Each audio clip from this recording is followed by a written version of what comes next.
संभाजीनगर हे शहर आज जसं आपल्या इतिहास, संस्कृती आणि वेगवान बदलांसाठी ओळखलं जातं, तसंच एक काळ असा होता जेव्हा या शहरात एका नावाची भीतीही वाटायची आणि चर्चाही व्हायची, आणि ते नाव म्हणजे बाबा फर्जंद. अलीकडेच त्यांच्या घरावर झालेल्या पोलीस छाप्यानंतर पुन्हा एकदा हे नाव चर्चेत आलं. कोट्यवधींची रोकड, शस्त्रसाठा, सोनं, चांदी आणि कागदपत्र.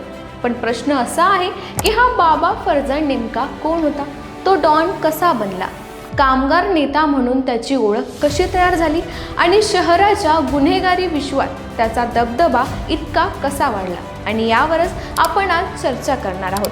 नमस्कार, मी सृष्टी आणि तुम्ही पाहताय धक्काबुक्की. तर काही रिपोर्ट्सनुसार बाबा फर्जंदचं खरं नाव फर्दून अर्देसर दोर्डी असं सांगितलं जातं. तो छत्रपती संभाजीनगरमधल्या सिटी चौक बुडी लेन परिसरात चर्चेत आला.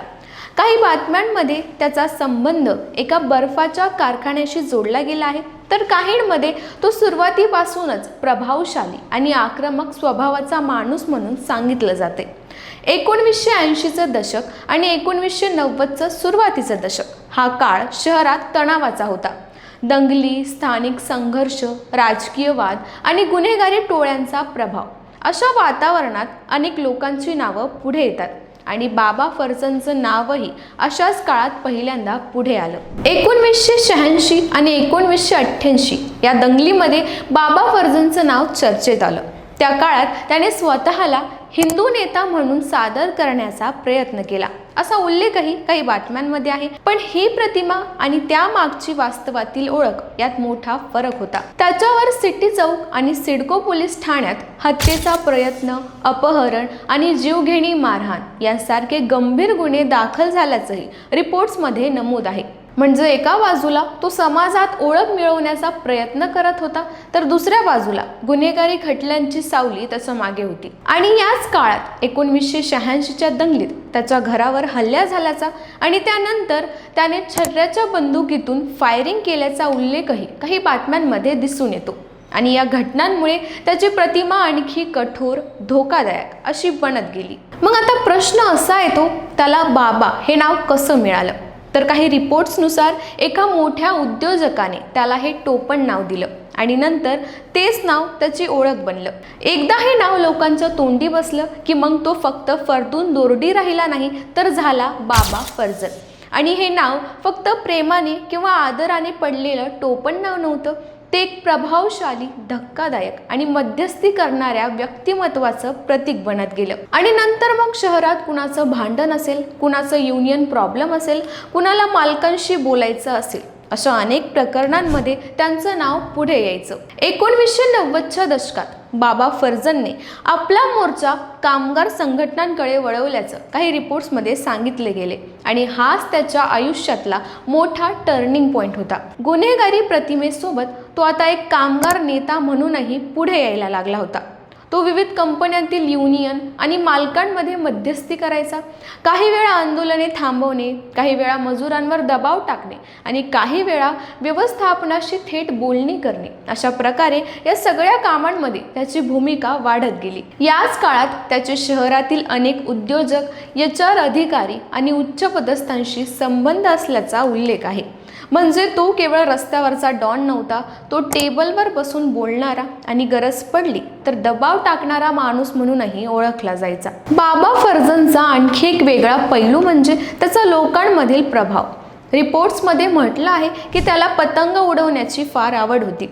हनुमान टेकडी परिसरात तो मोठ्या पतंग स्पर्धा आयोजित करायचा आणि त्यावेळी स्थानिक तरुणांचा मोठा जमाव जमायचा. हे एखाद्या लहान सहान छंदासारखं वाटू शकतं, पण अशा गोष्टींमुळेच त्याची प्रतिमा लोकांच्या मनात सामान्य गुंड अशी न राहता लोकांमध्ये मिसळणारा, तरीही धाक असलेला माणूस अशी बनत गेली. त्याची उपस्थिती म्हणजे बातमी आणि त्याची अनुपस्थितीही चर्चा, अशी काहीशी त्याची शहरात ओळख तयार झाली होती. 1990मध्ये बाबा फर्जंदने राजकारणात आपलं नशीब आजमावलं असा उल्लेख काही रिपोर्ट्समध्ये आहे. त्याने विधानसभा निवडणुकीत खैरे यांच्या विरोधात उमेदवारी केल्याचं सांगितलं जातं, पण त्याला यश मिळालं नाही. आणि हा पराभव असूनही त्याचं राजकीय, सामाजिक नेटवर्क पूर्णपणे संपलं नाही. उलट त्याने थेट राजकारणात न जाता प्रभाव टाकणाऱ्या व्यक्तीची भूमिका अधिक मजबूत केली आणि याच टप्प्यावर तो लोकांमध्ये डॉन, कामगार नेता आणि संपर्क ठेवणारा माणूस अशा अनेक ओळखींनी ओळखला जाऊ लागला। पुढच्या काळात तो सार्वजनिक आयुष्यातून काहीसा दूर गेला आणि काही रिपोर्ट्सनुसार तो गेल्या काही वर्षात फारसा पुढे दिसत नव्हता। तरी त्याचं नाव मात्र शहराच्या स्मरणातून कधीच गेलं नाही, कारण त्याने शहरात निर्माण केलेला प्रभाव फक्त त्याच्या उपस्थितीवर नव्हता, तर त्याच्या मागे राहिलेल्या कथांवर, दहशतीवर आणि नेटवर्कवर आधारित होता। जुलै 2026 मधील बातम्यांनुसार बाबा फर्जंदचं 13 जून 2026 रोजी निधन झालं। त्याच्या मृत्यूनंतर अवघ्या काही दिवसांमध्येच पोलिसांनी त्याच्या बंगल्यावर मोठी धाड टाकली। ही कारवाई छत्रपती संभाजीनगरच्या मिटमिटा पडेगाव भागात झाली आणि ती अत्यंत गोपनीय पद्धतीने करण्यात आली।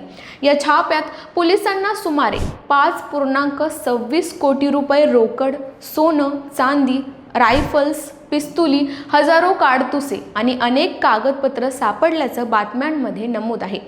काही ठिकाणी पैसे मोजायला मशीन वापरावी लागली असंही रिपोर्ट्समध्ये आलं आहे।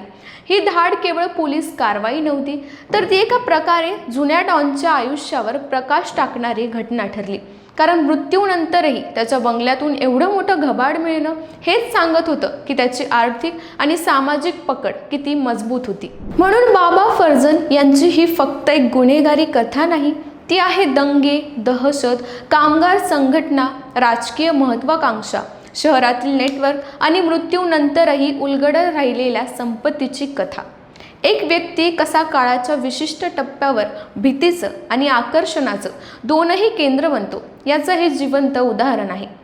छत्रपती संभाजीनगरच्या इतिहासात त्याचं नाव आजही त्या शहराच्या धक्कादायक, वादग्रस्त आणि गुंतागुंतींच्या अध्यायांपैकी एक मानलं जातं आणि म्हणूनच बाबा फर्जंदची गोष्ट संपलेली नाही, ती अजूनही समजून घ्यायची आणि उलगडायची बाकी आहे। तर या सगळ्या प्रकरणावर तुमचं काही मत असेल तर आम्हाला कमेंट करून नक्की कळवा आणि या व्हिडिओला लाईक, शेअर आणि आमच्या चॅनलला सबस्क्राईब करायला विसरू नका।